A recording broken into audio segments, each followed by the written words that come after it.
Hey everybody, how's it going? Day 2 of PAX West, Steven with PC Gamer here, and we are talking about giant monsters, specifically the giant monsters populating Warframe. I'm here with Rebecca Ford. Rebecca Ford, I have a really important question for you. Plains of Eidolon, it's a very exciting expansion for Warframe. Tell me, what is the coolest thing about it? I would say standing with your Warframe out through day and night, seeing an Eidolon emerge from the depths and knowing that you have to take it down somehow and being ready for that moment. Okay, but what is an Eidolon? Walk us through these amazing beasts.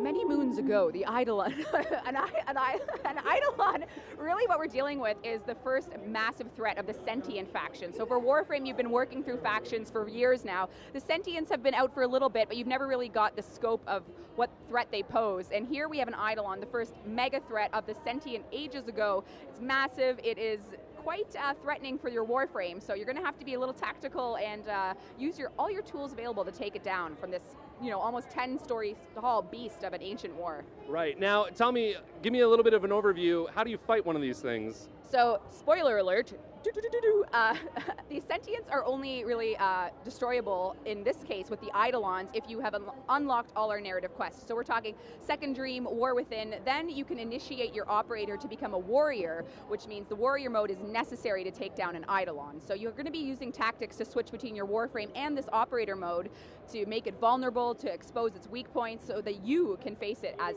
your damage-dealing Warframe that you're used to. That sounds awesome. Now, a lot of this sounds like it's made for veteran players. Is there anything in Plains of Eidolon for new players to get excited about? Plenty, which is really important to us because we have this huge hyped update, and if a new player's like, oh, I can't wait to play, and then they're like, oh wait, no. So don't worry, we are working on that. The daytime is the happy, classic Horde Warframe where you have your one Warframe against endless Grineer hordes, more or less.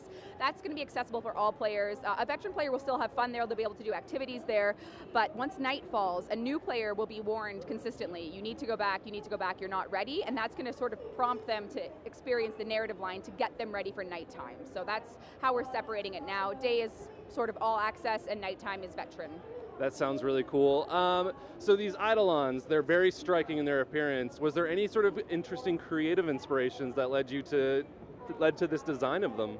So as Canadians, we are, up in our little isolated land of obsessive pop culture. And I mean, as far as the team's inspiration goes, we've been fans of essentially, any anime or anything that brings you that sort of massive monster genre, and even we actually called them kaiju internally. So Really? It's not as though Pacific Rim was our first inspiration, but it's sort of the most appropriate for how we felt the encounter would be. So we call them kaiju internally, and of course that comes from even deeper Japanese culture. So it's really, for us, it's we want our big monster moment. So. Well, that sounds super exciting. So if people are really excited, what's the best way they can find out and keep track of what's going on with Plains of Eidolon? You're going to want to stick to our dev streams, our Twitter feed, and this year, 2017, is when it's coming. So you just need to sort of wait as each calendar day goes by. And 2017 is slowly ticking away the days for this to release. Awesome. Well, I'm going to be definitely counting down the days. Thank you so much for your time. It's been great. If you want, check out Warframe, and we are going to have a lot more coming out of Day 2 at PAX West.